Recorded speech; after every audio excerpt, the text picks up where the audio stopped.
Namaste, Dhanava Pranam.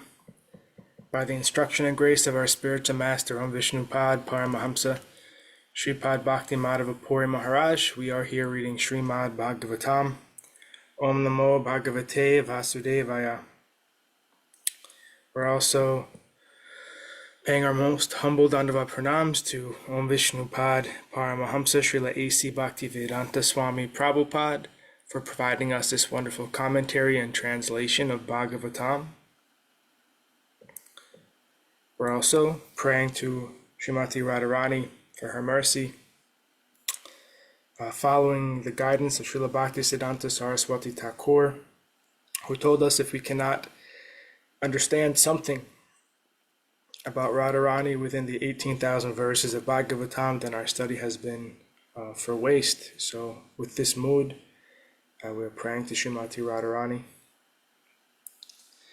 Yadi seva vanchitasya ma yasya kripaya vayam labema sarvam prapnuma prayojanam damni Shri Bhagavat Pade Krishna sambandhi sarvam cha yadinha jani mahe tutam ashtadashasu sahasreshu shlokanam Bhagavat oktishu radharanim na vindamatada nishphalam Bhagavat adhyayanam radhi kaya kripam vina vyartasyat sarva parishrama. If we are cheated out of serving that personality whose mercy awards us everything we need, including residence in the Lord's holy Dham and all things connected to Krishna, and if we cannot understand or discover Radharani within the 18,000 verses of Srimad Bhagavatam, then our study of Bhagavatam has been pointless. Without the mercy of Srimati Radharani, all our efforts are in vain.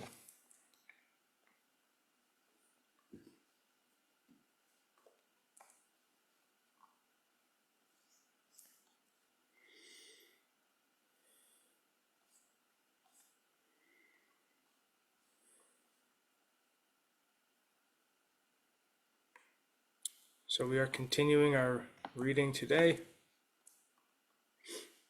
from Canto 4, Creation of the Fourth Order, Chapter 29, Talks between Nārada and King Prācīnabarhi, Text 56.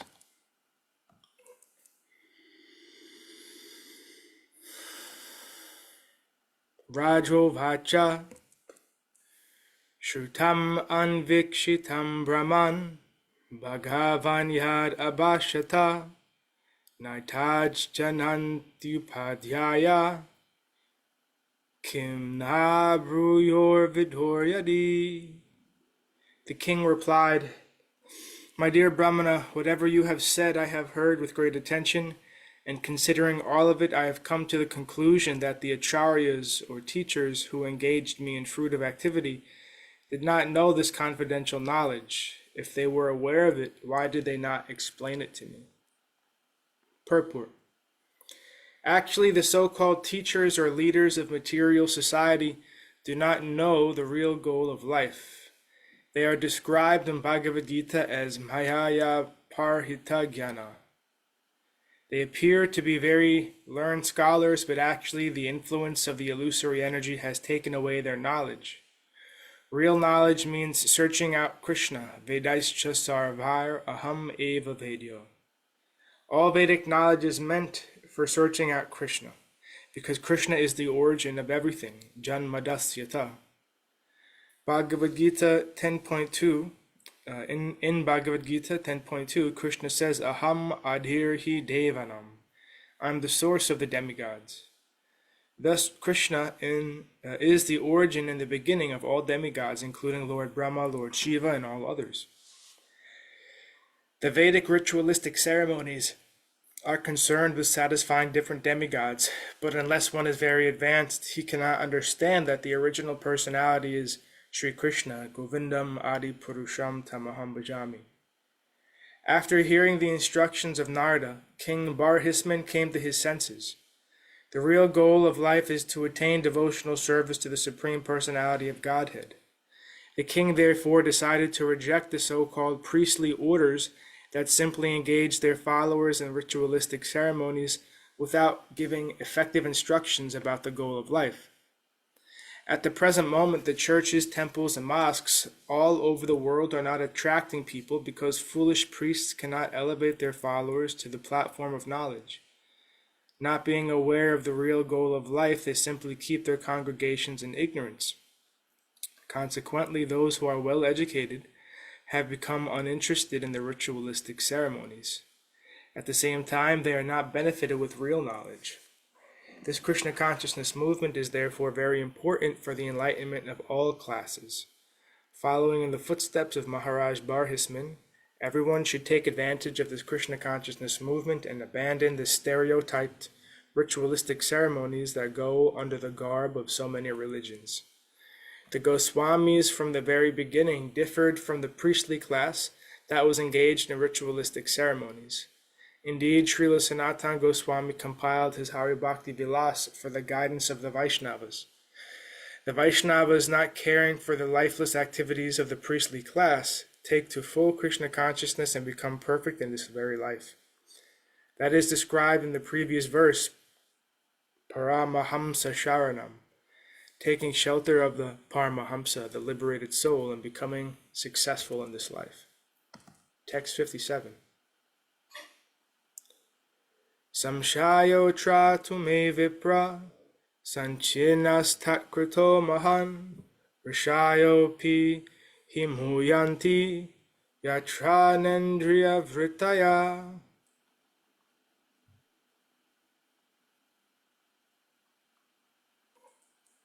My dear Brahmana, there are contradictions between your instructions and those of my spiritual teachers who engaged me in fruitive activities.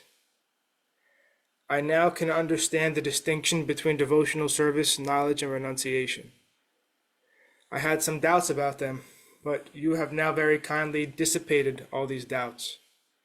I can now understand how even the great sages are bewildered by the real purpose of life. Of course, there is no question of sense gratification. Purport. King Barhisman was engaged in different types of sacrifice for elevation to the heavenly planets.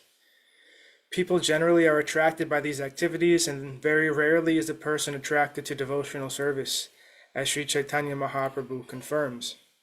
Unless one is very, very fortunate, he does not take to devotional service. Even the so-called learned Vedic scholars are bewildered by devotional service. They are generally attracted to the rituals for sense gratification.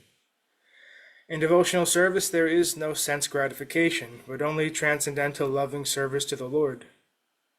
Consequently, the so-called priests engaged in sense gratification do not very much like devotional service. The Brahmanas, the priests, have been against this Krishna consciousness movement since it began with Lord Chaitanya Mahaprabhu. When Chaitanya Mahaprabhu started this movement, the priestly class lodged complaints to the Qazi, the magistrate of the Mohammedan government. Chaitanya Mahaprabhu had to lead a civil disobedience movement against the propaganda of so-called followers of Vedic principles. These people are described as karma jara smartas, which indicates that they are priests engaged in ritualistic ceremonies. It is here stated that such people become bewildered, rishayo pi himuyanti. To save oneself from the hands of these karma jara smartas, one should strictly follow the instructions of the Supreme Personality of Godhead. Sarva dharmam parityaga, mam ekam sharanam vraja, aham tvam sarva papebhyo mokshasyami masucha. Abandon all varieties of religion and just surrender unto me. I shall deliver you from all sinful reaction, do not fear. Bhagavad Gita 18.66.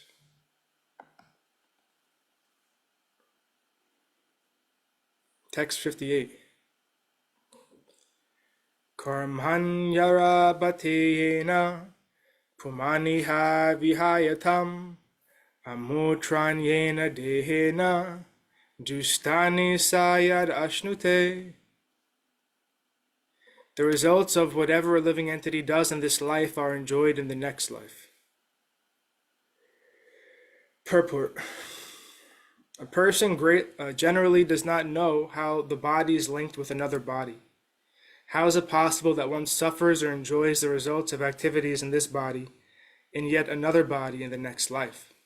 This is a question the king wants Narada Muni to answer. How may one have a human body in this life and not have a human body in the next?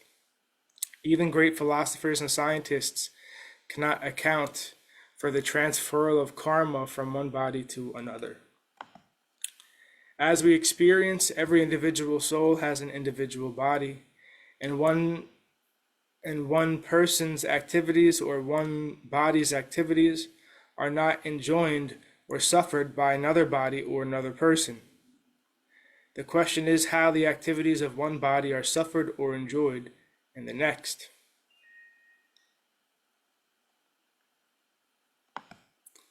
Dandavat Pranam Uma Devi.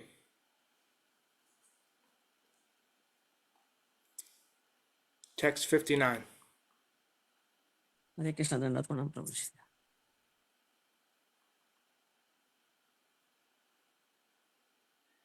Iti Veda Vidham Vada Shruyate Tatra Tatraha Karmayat Kriyate Proktam Paroksham Na Prakashate. The expert knowers of the Vedic conclusions say that one enjoys or suffers the result of his past activities. But practically it is seen that the body that performed the work in the last birth is already lost. So how is it possible to enjoy or suffer the reactions of that work in a different body? Purport. Atheists want evidence for the resultant actions of past activities. Therefore they ask, where is the proof that I am suffering and enjoying the resultant actions of past karma? They have no idea how the subtle body carries the results of the present body's actions down to the next gross body. The present body may be finished grossly, but the subtle body is not finished. It carries the soul to the next body. Actually, the gross body is dependent on the subtle body. Therefore, the next gross body must suffer and enjoy according to the subtle body. The soul is carried by the subtle body continuously until liberated from gross material bondage. Text 60. Nārada Uvacha Yenai Hate Karma Tenhaiva Mutra Tat Puman Bhunte Yavyada Dhanena Lingena Manasa Svayam. The great sage Nārada continued, the living entity acts in a gross body in this life. This body is forced to act by the subtle body composed of mind, intelligence, and ego. After the gross body is lost, the subtle body is still there to enjoy or suffer. Thus, there is no change. Purport.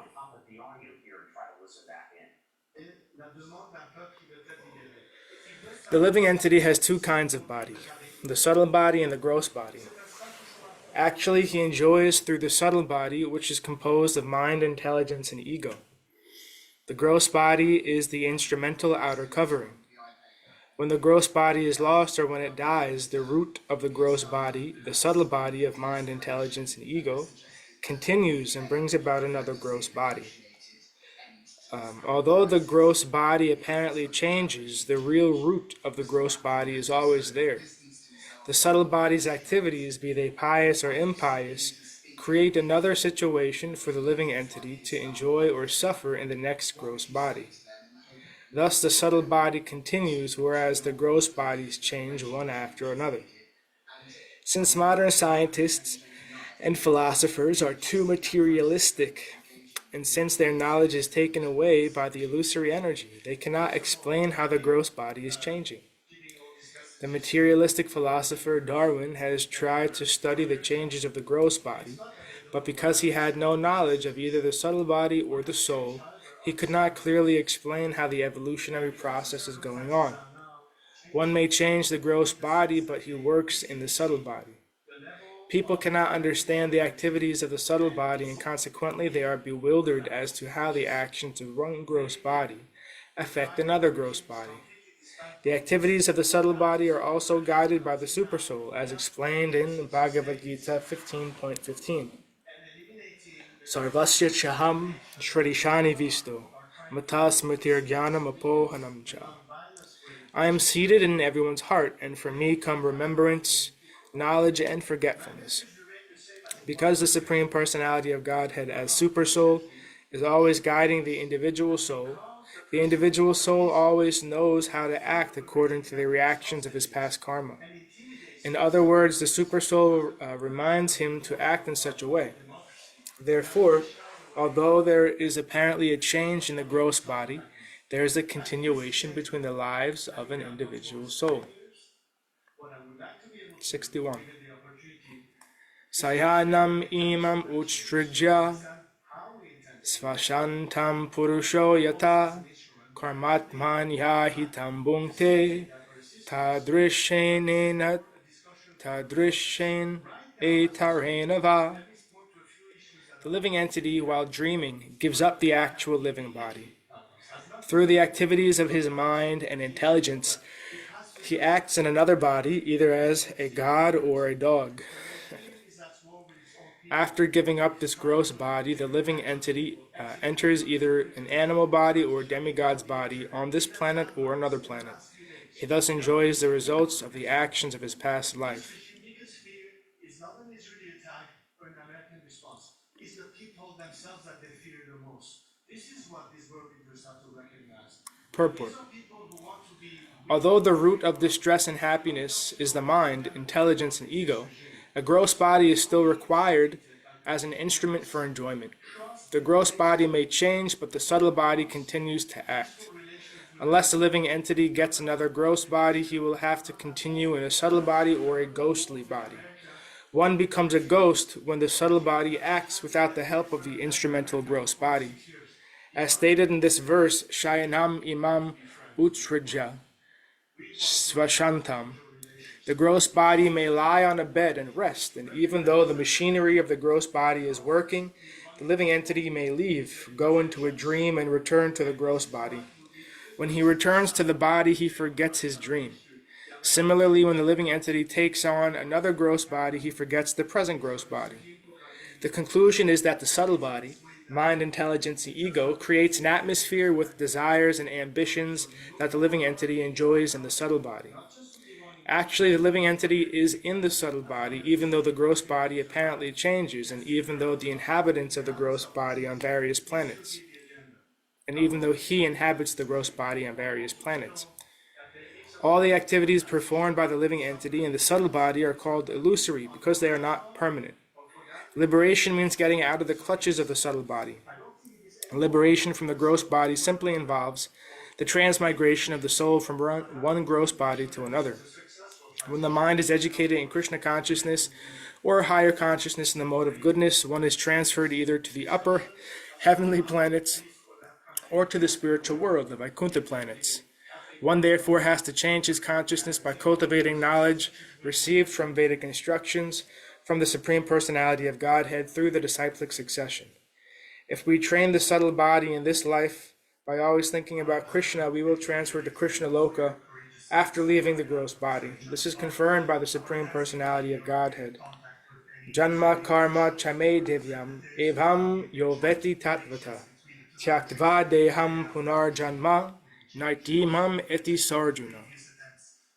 One who knows the transcendental nature of my appearance and activities does not, upon leaving the body, take his birth again in this material world, but attains my eternal abode, O Arjuna. Bhagavad Gita 4.9. Thus, the change of the gross body is not very important, but the change of the subtle body is important. The Krishna consciousness movement is educating people to enlighten the subtle body. The perfect example in this regard is Ambarish Maharaj, who always engaged his mind on the lotus feet of Lord Krishna. Sabhai mana Krishna padara vindayo. Similarly, in this life, we should always fix our mind on the lotus feet of Krishna, who is present in his Archa Vigraha, the incarnation of the deity in the temple. We should also always engage in his worship. If we engage our speech in describing the activities of the Lord, and our ears in hearing about his pastimes, and if we follow the regulative principles to keep the mind intact for advancing in Krishna consciousness, we shall certainly be elevated to the spiritual platform. Then at the time of death, the mind, intelligence, and ego will no longer be materially contaminated. The living entity is present, and the mind, intelligence, and ego are also present. When the mind, intelligence, and ego are purified, all the active senses of the living entity become spiritual. Thus, the living entity attains his Satchidananda form. The Supreme Lord is always in his Satchidananda form, but the living entity, although part and parcel of the Lord, becomes materially contaminated when he desires to come to the material world for material enjoyment.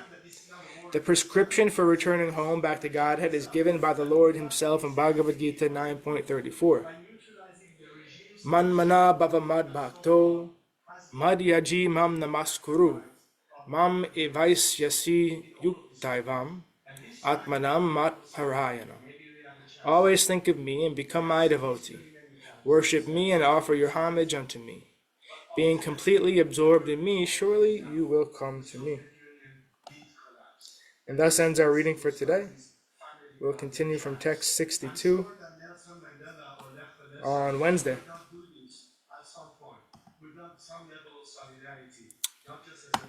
Jai Om Vishnupad Paramahamsa Sripad Bhakti Madhava Puri Maharaj Ki Jai. Jai Srila Prabhupada, Srila Guru Maharaj, Srila Gurudev, Srila Acharya Dev Ki Jai. Shri Rupanuga Guru Varga Ki Jai. All glories to the assembled devotees, all glories to the worldwide devotees, Sama Bhaktivedanta Ki Jai. Jai Navadvip Dham Ki Jai, Mayapur Dham Ki Jai. Jagannath Puri Dham Ki Jai. Jagannath Baladev Subhadra Ju Ki Jai. Ganga Mai Yamuna Mai Ki Jai. Vrindavan Dham Ki Jai. Giri Govardhan Gupta Govardhan Dham Ki Jai. Shyam Kund Radha Kund Ki Jai. Tulsi Devi Bhakti Devi Vrinda Devi Ki Jai. Jai Srimad Bhagavatam Ki Jai. Jai Harinam Sankirtan Yagya Ki Jai. Scientific Sankirtan Yagya Ki Jai. Princeton Bhaktivedanta Institute Ki Jai. Sri Chaitanya Saraswat Mat Ki Jai. Nitai Gaura Premanandi Hari Hari Hari Bo. Jai Shrimati Uma Devi Dasi Ki Jai. Jai Gurudev. Sripad Krishna Keshav Prabhuji Ki Jai. Hare Krishna. Dhanavati.